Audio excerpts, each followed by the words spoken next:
Bismillahirrahmanirrahim. Assalamualaikum warahmatullahi wabarakatuh. Kaifa halukum fi hadzal yawm? Alhamdulillah bi khair. Ma darsuna al-an? Darsuna al-an ats-tsaqafatul islamiyah. Baik, anak-anak Ustaz, kita akan kembali belajar tentang tsaqafah Islam di kelas 5 ini. Alhamdulillah ya. Mudah-mudahan semuanya baik-baik saja, sehat-sehat. Jangan lupa terus mengkonsumsi atau makan dan minum yang halal dan thayyib agar insya Allah berikan kesehatan pada tubuh kita dan kita bisa belajar dengan nyaman, dengan baik insya Allah ya. Anak ustaz sekalian, agar kita mendapatkan keberkahan dan Allah mudahkan ilmu masuk ke dalam tubuh kita, ke dalam diri kita gitu ya ilmunya. Maka dari itu kita akan berdoa dulu, disiapkan dulu. Siapa berdoa? Doaan. A'udzu billahi minasyaitonir rajim. Bismillahirrahmanirrahim. Al-yawma akmaltu lakum dinakum wa atmamtu 'alaikum ni'mati wa raditu lakumul Islam madina. Artinya, pada hari ini telah kusempurnakan untukmu agamamu dan telah kucukupkan rizkiku untukmu dan telah kusempurnakan Islam sebagai agama bagimu gitu ya.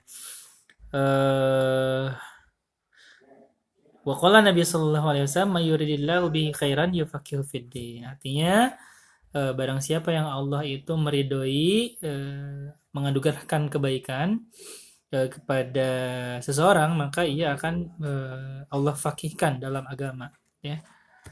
Baik, alhamdulillah. Kemarin kita sudah bahas insyaallah terkait dengan Islam mengharamkan khamr ya. Kemarin tugasnya adalah kalian membaca surat Al-Maidah, menghafalkan tentang khamr. Ya ayyuhalladzina amanu innamal khamru wal maisir wal ansabu wal azlamu rijsum min amali syaitan fajtanibu la'alakum tuflihun, yang artinya adalah wahai orang yang beriman. Nah, jadi kan kita semua insya Allah beriman ya. Jadi ayat ini berkata, wahai sultan, wahai subhan, wahai irsyad, wahai zakiyah, dan yang lainnya ya, yang beriman, sungguh minuman keras, berjudi, berkurban untuk berhala, dan mengundi nasib dengan anak panah adalah perbuatan keji dan termasuk perbuatan syaitan. Nauzubillah. Karena itu jauhilah perbuatan-perbuatan itu agar kalian beruntung ya. Kalian termasuk dalam muflihun, orang-orang yang beruntung. Jadi ayat ini tuh bicaranya sama siapa? Bicara sama kita, orang-orang yang beriman, bukan berbicara pada orang-orang yang lain gitu ya. Nah, kemudian disebutkan dalam surat Al-Maidah ayat 91-nya, innama yuridu syaitanu an yuqi'a bainakumul adawah wal baghdha'a fil khamri wal maisiri wa yasuddakum an dzikrillahi wa 'anis salati fahal antum muntahun. Dan minuman keras dan judi itu, dengan minuman keras dan judi itu, setan itu bermaksud menimbulkan permusuhan dan kebencian di antara kalian, serta menghalang-halangi kalian dari mengingat Allah dan melaksanakan sholat. Jadi, tidakkah kalian mau berhenti? Nah, gitu ya. Jadi, disebutkan bahwasanya minuman keras itu adalah senjata setan. Supaya manusia itu apa? Manusia itu saling bermusuhan satu sama lain. Kemudian apalagi di antara kalian tuh mengingat Allah, jadi menghalang-halangi dari mengingat Allah, karena ketika kita minum minuman keras, semuanya jadi lupa gitu ya semuanya. Bahkan tidak melaksanakan sholat. Nah, maka dari itu kita harus berhenti gitu kata Allah. Kalau misalkan sudah pernah sebelumnya, kalau belum mencoba jangan sekali-kali mencoba ya. Terlalu nggak boleh ya, karena itu perbuatan syaitan. Mau jadi teman setan? Gak mau ya, jangan jadi temannya setan. Ucapkan terima kasih ya kepada kalian semua yang sudah mengirimkan tugasnya. Yang belum, silahkan dikirimkan ya tugasnya ya. Nah, di sini Ustaz juga akan berbagi terkait dengan hadis ya tentang minuman keras. Qala Rasulullah sallallahu alaihi wasallam, kullu muskirin haramun ma askara kathiruhu faqaliluhu haramun. Apa artinya? Setiap yang memabukkan adalah haram. Apa saja yang banyaknya membuat mabuk, maka sedikitnya pun adalah haram. Ya, jadi intinya adalah apa? Mabuk yang sedikit ataupun mabuk yang banyak sama aja, haram, nggak boleh. Nah, itu ya, insya Allah terkait dengan hadis dan juga ayat Qur'annya. Jadi, nih Ustaz mau nanya nih ya, khomer itu apa sih? Ternyata ya di sini sebutkan, silahkan diingat baik-baik. Khomer itu adalah setiap yang memabukkan, baik dari perasaan anggur maupun benda lain. Jadi diperas jadi minuman gitu ya, yang memabukkan. Nah, di negeri kita di Indonesia ini sering disebut minuman keras. Yakni benda atau zat yang bisa menyebabkan mabuk. Di antaranya adalah alkohol. Selain alkohol, bisa juga cairan yang memabukkan itu berasal dari anggur, beras, kurma, atau gandum. Nah, setelah diperas, kemudian sengaja agar baunya menyengat, berbuih, sehingga dapat memabukkan. Jadi gini, kalau anggur itu kan boleh ya kita makan, boleh makan gitu ya. Wah, ada beras, oh kita makan. Wah, ada kurma, kita makan. Ada gandum juga gitu ya, misalkan di roti ada gandum boleh.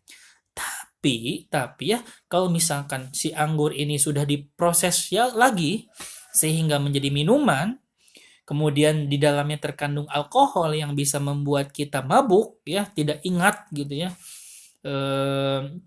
Pokoknya mah tidak ingat lah gitu ya. Kemudian ternyata kurma dan beras juga bisa gitu ya. Bisa berbuih kemudian dan memabukkan.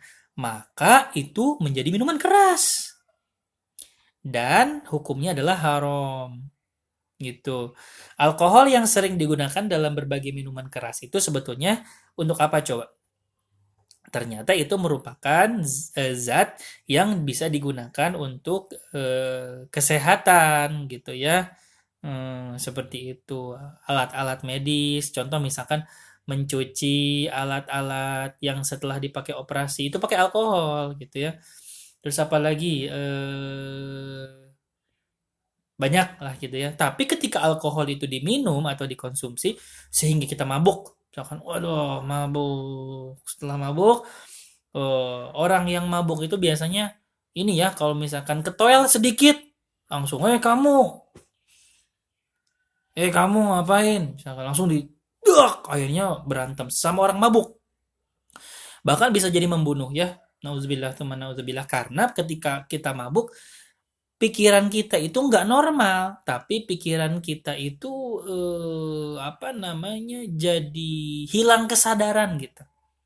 Tahu-tahu udah beres aja, misalkan dia tidur di jalan, setelah mabuk, pagi-paginya akhirnya sadar, nah kok saya di sini sih gitu.